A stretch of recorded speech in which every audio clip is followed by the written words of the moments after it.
Sementara itu, pemirsa, Gubernur Bali Wayan Koster menghadiri acara peletakan batu pertama pembangunan SMA Negeri 2 Kuta Utara Badung. Pembangunan sekolah ini diharapkan bisa menjadi jawaban bagi persoalan setiap tahun ajaran baru saat penerimaan siswa baru yang kerap diwarnai polemik terkait selalu tidak tertampungnya siswa SMA SMK di Badung. Pembangunan gedung baru ini diharapkan bisa menampung lulusan SMP di Kabupaten Badung, khususnya Kuta Utara. Dalam laporan Kadistikpora Provinsi Bali, Ketut Ngurah Boy Jayawibawa mengatakan, peletakan batu pertama pembangunan gedung SMA Negeri 2 Kuta Utara dilakukan di atas tanah seluas 80 are yang merupakan tanah aset Pemprov Bali.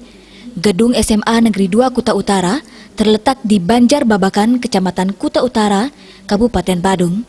Pembangunan ini direncanakan selesai dalam 3 tahap yang dilaksanakannya dimulai dari tahun anggaran 2021 sampai tahun 2023. Pembangunan fisik saat ini adalah 1 ruang pengelolaan dan 1 unit gedung ruang belajar 3 lantai dengan 9 ruang belajar.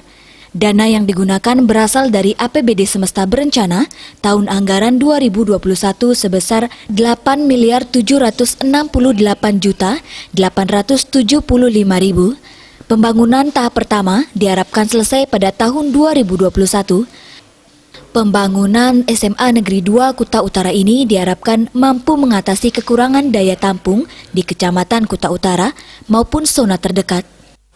Pembangunan SMA ini diharapkan mampu mengatasi kekurangan daya tampung di Kecamatan Kuta Utara maupun zona terdekat, yaitu Mengui dan Denpasar Barat.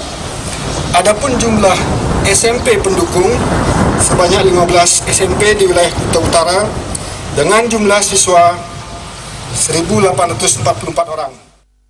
Gubernur Bali Wayan Koster mengatakan, selama menjabat 3 tahun menjadi gubernur, setiap tahun ajaran baru saat penerimaan siswa baru selalu diwarnai polemik banyak lulusan SMP yang tidak bisa ditampung di SMA maupun SMK, terutama di Denpasar, Badung, dan Gianyar. Menurut Gubernur, Indonesia sudah 76 tahun merdeka, namun jika masih ada anak yang tidak bisa ditampung SMA, SMK, kondisi tersebut dinilai memalukan. Pendidikan adalah hak dasar dari masyarakat sesuai dengan Undang-Undang Dasar 1945. Selama 10 tahun sebelumnya, tidak ada pembangunan SMA SMK baru, tetapi SMP baru terus bertambah. Tentu saja kesenjangan besar terjadi antara jumlah lulusan SMP dan kapasitas untuk menampung mereka masuk ke SMA SMK.